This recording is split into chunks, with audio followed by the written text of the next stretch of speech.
Video কাটা জানা যায়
আনন্দের দিনে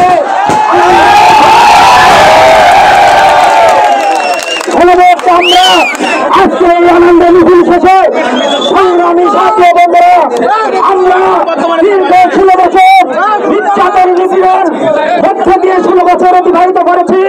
লাল সবুজের পতাকা এক হাইলা 16 বছর আপনি ধরে রেখেছিল। এই হাইলাকে আজকের মাটিতে আজকের এই দিনে উৎখাত করতে পেরেছি। এই মিছিলে ছাত্র জনতার উদ্দেশ্যে আমার একটি বক্তব্য, সংগ্রামী জনতা আমরা সকলে আনন্দ মিছিল সুশৃঙ্খলভাবে করব। আগামী দিনে এই ঘোষিত বেগম এই আওয়ামী লীগ বাংলার মাটিতে শিকড় ছুটতে উপরে ভালো হবে ইনশাআল্লাহ। বাংলাদেশের মাটিতে আর কোনদিন এই ধরনের ঘোষিত বেগমের কাছে জন্ম নয়। এই ধরনের আন্দোলন উৎখাত করা পর্যন্ত আমরা এই রাজ্যে থাকবো ইনশাআল্লাহ। সংগ্রামী ছাত্র জনতা আজকে অনেক নেতৃবৃন্দ আমার সামনে বক্তৃতা আছেন, অনেকেই আজকে বক্তৃতা দেবেন। সর্বশেষ ছাত্র জনতার উদ্দেশ্যে একটি কথা, আজকে আমাদের অনেকে গাড়ি মামলায় ছাত্র জনতা জেলে আছে, তাদের সকলের মুক্তি দাবি করে আমি আমার সংক্ষিপ্ত বক্তব্য শেষ করছি। বাংলাদেশ জিন্দাবাদ, সাহিত্য অবরোধ, সংজাতীয় জিন্দাবাদ।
আমাদের বিজয় দিয়েছে, আমরা আল্লাহ তাসবিহ করবো, আল্লাহর কাছে ইস্তেগফার করবো।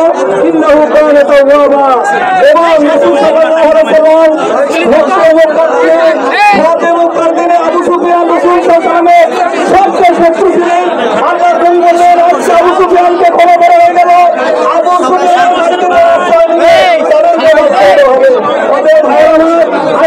সকলকে মাফ করে দিয়ে আমাদের সেনা আমাদের সাথে দিয়েছে।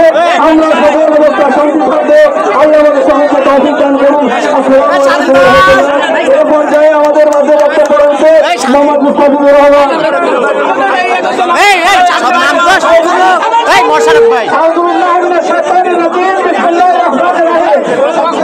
সংগ্রামী সাথী ও বন্ধুগণ, গোলাগাছের পরে এটা জামাত বিএনপির বিজয় নয়, আমি মনে করি এটা 18 কোটি মানুষের বিজয়। এই বিজয়ের দিনে আমাদের ধৈর্য ধারণ করে এই আওয়ামী লীগ সরকার এই দেশকে 100 বছর পিছিয়ে দিয়েছে। এই দেশ গঠনের ব্যাপারে আমাদেরকে ঐক্যবদ্ধ হয়ে দেশের জন্য কাজ করতে হবে। সংগ্রামী সাথী ও বন্ধুগণ, আমি আপনাদের বলতে চাই, আমি আজকে বাংলা নিয়ে আজকে ঘুরছি, আজকে আমি ফেরারি আসামির মতো ঘুরছি। আমার সব কিছু কম নেই, কিন্তু আমি আজকে আপনাদের বলতে চাই, সকল সবকে শক্তিতে পরিণত করে বাংলাদেশ গঠনের ব্যাপারে